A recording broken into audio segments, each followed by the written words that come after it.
I have come with the woman to whom I'm married, which is Carol. Carol, if you wouldn't mind just standing up, which will please. I want to be crisp and brief so that I can give you opportunity to ask questions about what I'm about to do. And I would like some help. I have two bits of paper. They're all the same. They're just a different format. And if everybody could have one, or at least be close to one, so that I can draw your attention to it. Please hang on to this bit of paper for your reference, and just to cross-check me on my veracity. Let me bring you up to date as I see it. The first difficulty I might run myself into. You folks here at the Church of St. Jude have just accomplished 60 years of a magnificent ministry in this part of London with Lloyd, in partnership with Lloyd, and with John, and with Phil. In 2014, you are beginning your 61st year, as I understand it. My arithmetic is right. And Bishop Bob came and spoke with you or to your leadership and invited you to consider taking a moment in your ministry life and having a conversation with each other and taking some holy time to discern where God is calling you to go from here. In the Diocese of Huron, we have this ministry called transition ministry or transitional ministry. And basically what it is folks such as myself have been prepared and trained and carry with them experience, life experience, and ministerial experience, and some con ed, for the lack of a better descriptor, in the whole area of transitional ministry. Transitional ministry has been going on for 50 or 60 years in North America, and in the Diocese of Huron, we have formally been doing this now for half a dozen years. This is not interim ministry, in which someone such as Father Larry has come into your midst to fill in for worship or fill in for emergency pastoral care. Transitional ministry is a very intentional, designated, contractual period of time, a holy time, when you as a community are invited to engage in a conversation with each other and discern what Holy Spirit is calling you to in the next piece of your life together as witnesses of Jesus Christ in this community, in this particular part of the community, and indeed in the larger world. Someone such as myself simply comes into the midst of this community to partner with you, to walk along with you, to bring, again, my experiences and the resources that I carry with me, not as a cookie-cutter recipe, but rather to tap into your expertise and listen to what God has to say to you. And my privilege is to be able to share that with you. And that is what is ahead in part. I said transitional ministry is very intentional. In other words, and it's contractual. There is a beginning and there is an end. In this particular case, the proposal is, and it's just a proposal right now, the proposal is that it would be for a 12-month period in which the community together, having agreed to do this, would consider 5 developmental goals. If you turn into your booklet to page 2, you will see those developmental goals articulated. I'm not going to go into detail with them, but I want you to be aware of them. The first part is to, and listen, this ought not be new to you. As I've reviewed your website, as I've looked at your vestry booklets, as I looked at your spreadsheets, you folks are already engaged in this. I just want to name it for you as a developmental goal. The first thing, and keep in mind this is not a linear process, but this is like the analogy I've used before, it's like a plate of spaghetti. It's all intertwined. It's all part of life together. So the first developmental goal has to do with reaffirming your story, understanding where you're from, what God has done in your life over the last 60 plus years, where your story speaks to you, where God is speaking to you through the story about what has worked in this place. What are the behaviors that give life to this community? What are some of the behaviors of this community that you want to leave behind? The other next developmental goal will be in terms of what your identity is, what in fact you are as a community, how you recognize yourself. Somebody would say to John, why don't you come and be a part of St. Jude's? And I said, well, what's St. Jude's? What's that all about? Be able to in a very clear way identify what and who you are and what you're about. Allowing and empowering new leadership. That's not just a priest that would come into your midst and take you into your next period of ministry for whatever length of time, but developing the ministry of leadership that's already, again, happening in this place. For example, here's two examples. Do you have a deacon here at St. Jude? Do you have a deacon? Okay. Do you have a non-stipendiary priest? Okay, thank you. Do you have licensed lay readers? Okay. Then one of my questions to you, to raise up into your midst, who is your non-stipendiary priest? Who is your deacon? Who are your team of licensed lay readers? Who are they? And what are their ministries going to be in your midst? My brothers and sisters, they're here. I want to know who you are and help you raise those people up, because they belong and there is a place for that ministry. There's also, how many have been wardens here? Okay, how many have not been wardens? Aha! How many have been on the parish council? Good. How many have not been on the parish council? Aha! Raising up leadership, whether that be in your youth liturgical ministry, your youth ministry, your administrative ministry, your pastoral ministry, that is another intentional piece of work to discern as part of this time. Not to make it all right and all fixed. It's not the issue. The issue is to begin to bubble a process, to raise that up before the community. Renewing the linkages between the Diocese of Huron. And that's not just about your annual apportionment. How did you do last year with your annual apportionment? 100%. Excellent. Okay, good for you. But it's not just about that. The diocese has a lot of rich gifts for you. That's part of our heritage as Anglicans and in this particular diocese. We are well served by our diocesan family. And I'm not just talking about Church House, I'm talking about the whole of the diocesan family from Tobermory to Windsor to Brantford. We are rich in that. But, as well, that linkage just goes two ways. How can St. Jude, this community here, serve and partner with the diocesan community? So discerning and growing those linkages that are already there. But how do we make them more rich so that God can use that? And then committing to new future leadership. That's got to do with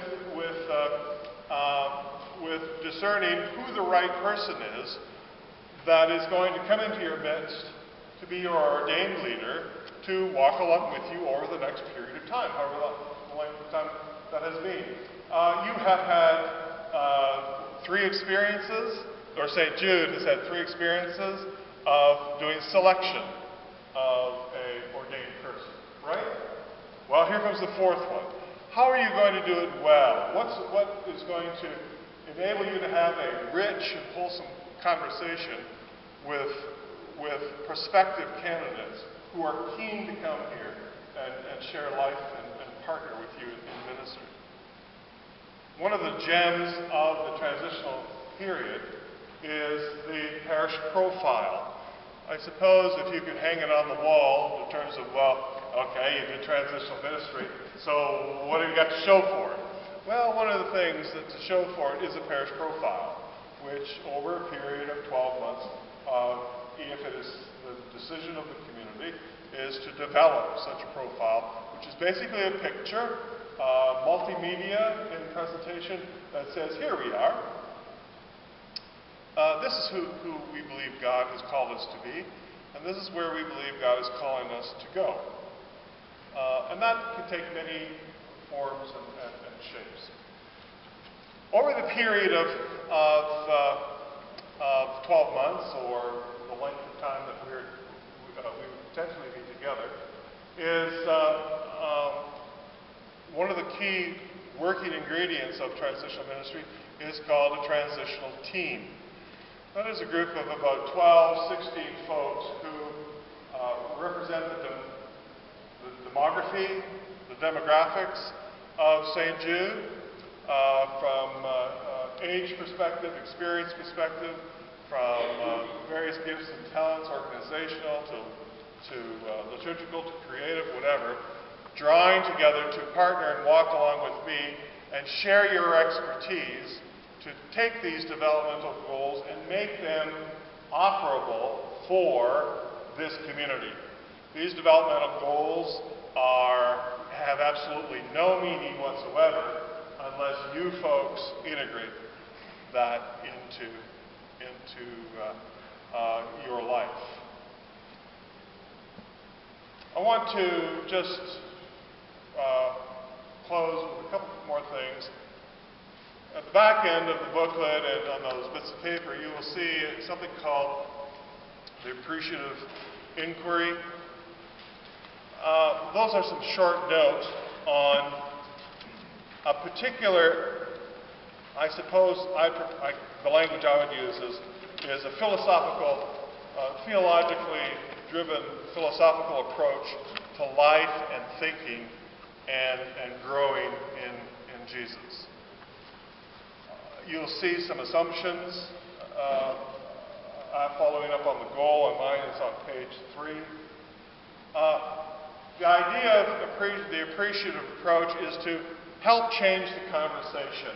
In other words, to get you folks thinking in a particular way. There's, 7 assumptions there. I'll let you read them through. But the one that is of most importance is what is highlighted on the bottom of that page, is what you focus on becomes your reality. In other words, if you focus on what you do well and enhance that, things will be well. If you focus on negative, joyless, or failure, or stress-filled things, that will be your outcome as well. The appreciative approach is that to focus on that which is life-giving. So what's life-giving here at St. Jude's? You are the experts and you know that. Part of the process of the transitional ministry and part of this philosophical or theological approach to transitional ministry is to focus on that which is life-giving, which sounds creative to me, sounds like God has something to do with that, and then to make that work for you. So, and that happens in a whole variety of ways. I am getting a look from Carol, and that means enough. I want to take a time, the second thing is this. In terms of the process, the bishop asked you to consider, I've met with the parish council, had a conversation with them, And then I was supposed to be at your annual vestry. Weather didn't cooperate. I would have liked to have been there. One of my biases is there's absolutely no way that I'm willing to come into a situation such as this unless there is a deep, rich buy-in, a broad consensus from the community, not just your wardens and parish council, but the whole community, into the transitional time, transitional ministry. If it's not there in the congregation, it just ain't going to happen. So I know there's a motion at the vestry which said, okay, let's go ahead with this, and of course, we'll just let the wardens look after this and negotiate something. Bless you for your vestry work. Bless the wardens for their conversations with me. But as I said, my bias is that there needs to be a deep, rich, committed buy-in, consensus from the congregation as a whole, because the transitional time is a time of work. It requires a fair amount of energy and commitment to do this kind of ministry. Okay? What's going to happen now is this is an opportunity for you to ask any questions about this or about myself. So, here I am. Yes?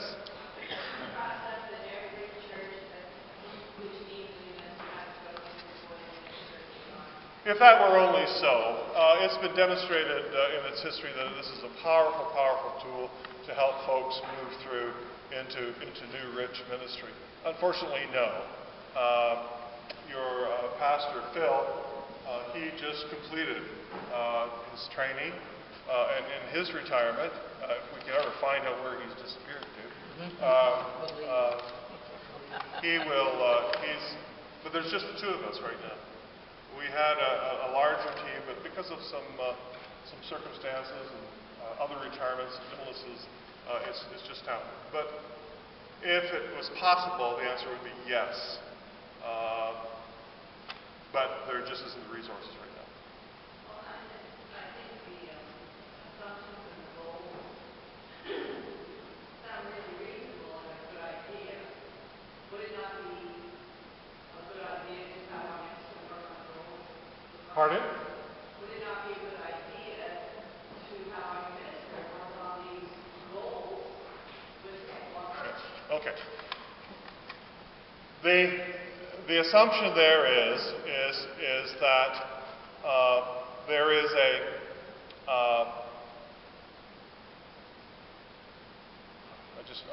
I'm going blank here. The assumption is that the community is already in a place ready to initiate a long-term ministry. But what's distinct about the transitional ministry is that it's a hiatus, it's an opening, it's a holy time for you to work as a community on those developmental goals and on your perceptions so that you can then go and seek out the appropriate leadership that's going to take you to that place. Okay? It doesn't mean that the job is done once the transitional ministry is over. It is this that you now have insight and intention with regards to choosing that person that you want to go into your future with. One of the sad things that happens, and it's happening in this diocese, one of the reasons why we started to develop this ministry, is that after long-term ministry, healthy or not, after a tragic ministry, after a disastrous ministry, if there wasn't good care taken in terms of helping a community grow through that and get to a place where they're feeling spiritually good about themselves, the next pastor or priest tends to be the sacrificial, whatever you want to call it. And there's been some horror stories, not entirely, all 100% of the time, but in this diocese there's been some. So this is an opportunity to get yourself ready to pick that person well. Sure. It says in here 12 to 18 months after that from the private month. By the community. And in partnership with somebody like myself. I've done 36 months, I've done 24 months, I've done 18 months, and I'm proposing 12 months here. And the reason I've proposed that is that as I've looked at the information, as I've spoken to people, my hunch is you are in good and healthy shape, and 12 months with some intentional work should be adequate. That doesn't mean that that there can't be an extension of that if it's appropriate. But as it stands right now, the proposal is 12 months. Okay? It's a little bit arbitrary, but in my judgment, my hunch is if this community, if St. Jude commits to the process and jumps in with both feet, 12 months and 12 months from now, and you are more than ready to go. There's another question? Thanks for coming down. Say again? Good to have you here. Oh, it's great to be here. Great time last night too, by the way. I like what you said about the sacrificial lamb and the priest. I know when John Chapman started here, he was an outstanding priest. Sure. But man, he told me stories about when he first came in, his wife Cracker was a saint and been here forever, right? Absolutely. Anyway, I guess what I'm wondering is the mechanics of it. Is there, I don't quite understand the mechanics. I can't think of a better situation than if you were here and halfway through your tenure here, whether it's 6 months or 9, as long as it's halfway through, the search committee came up with a candidate, and for a couple of months, you mentored and coached. Like I was a teacher for 31 years, I'm a student teacher. Yep. And it was ideal. Yep. Someone with your obvious experience and skill and community work and stuff to sort of coach that new person. So I guess what I'm wondering, is there a transition, is the possibility of a transition sort of from you to the new fellow? What happens in my particular case as I approach this is once the selection has been made, there is an agreement between me and the new candidate or the new priest pastor that I make myself available as a resource person to that.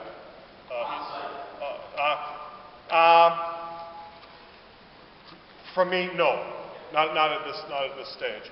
We've talked about that at the diocesan level and with our team of transitional priests about how we do that. There's a financial thing that's involved about being able to afford, just be able to afford that. And the best things that happened thus far is this sort of a consultative thing that I'm available and to that new person, so that there is some sort of continuity, but without getting in the way. And that's why it has to be initiated by the new person. The model has been talked about, so it seems like a no-brainer that you would do that, particularly if it's somebody who is new experientially, like somebody who is either new out of seminary or has only been in ministry a short time. That makes good sense, but it is in play. I can see the other option for too, that you say that this is for an experience, and then you find somebody who can be free for 14 months or something like Sure. that. Then I would hopefully be in a position to take 6 more months. Yeah. That's part of the proposal is that the contract is for 12 months with an extension, if it makes good sense, through into the next 3 months, so that would be negotiated,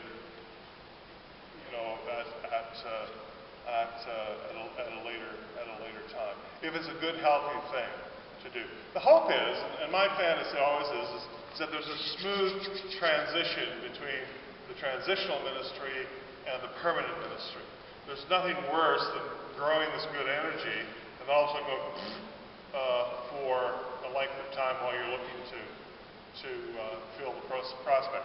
My last place in St. Thomas, my contract was over at the end of June, and the new person started in the middle of September. Well, that was kind of a no-brainer because everybody sort of packed up and left for July and August.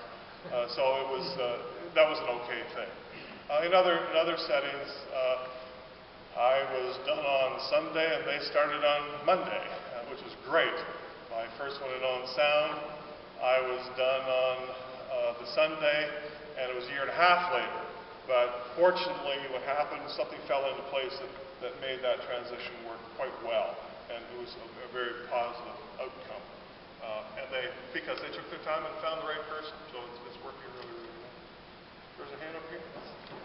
John, how involved would you be as the transitional priest in the selection process, or is this a Zero. Zero. I am not part of the selection committee. That is governed by canon. My job is to partner with the selection committee and the transitional team to prepare the selection committee to do an excellent job. And the excellent job is to have a really good, creative, positive conversation with prospective candidates so that, you know, God's voice is heard. And the gem, or that piece of the parish profile, which is not just the questionnaire. The questionnaire represents about that much of it. But how you tell your story in a multimedia format so that you can hand something to a candidate. In our best understanding, this is who we are right now. Would you be interested in having a conversation with us as members of the selection committee? Okay?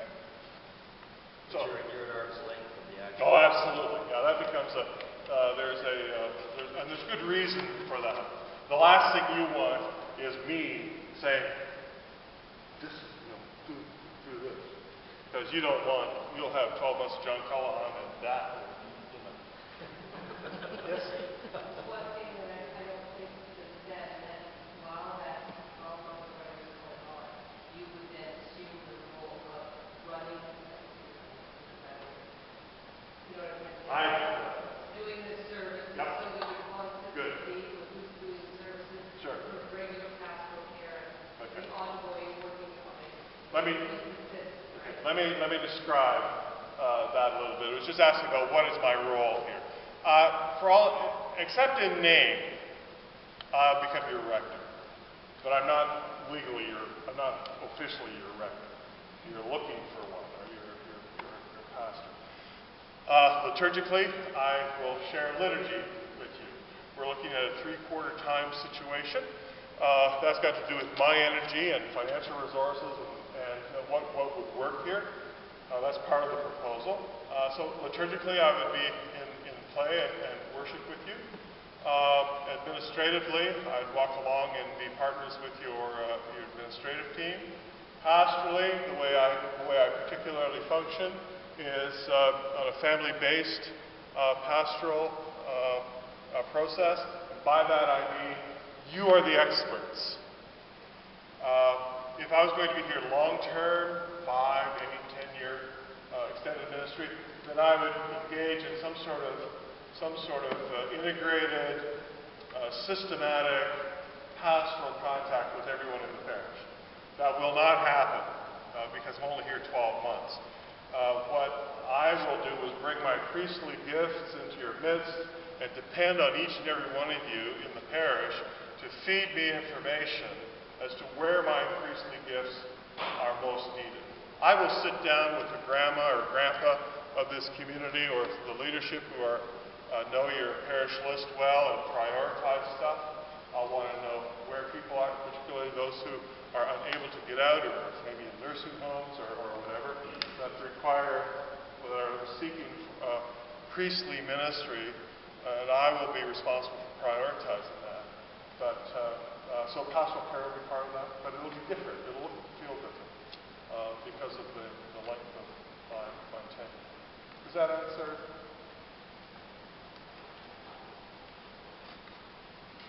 Other questions?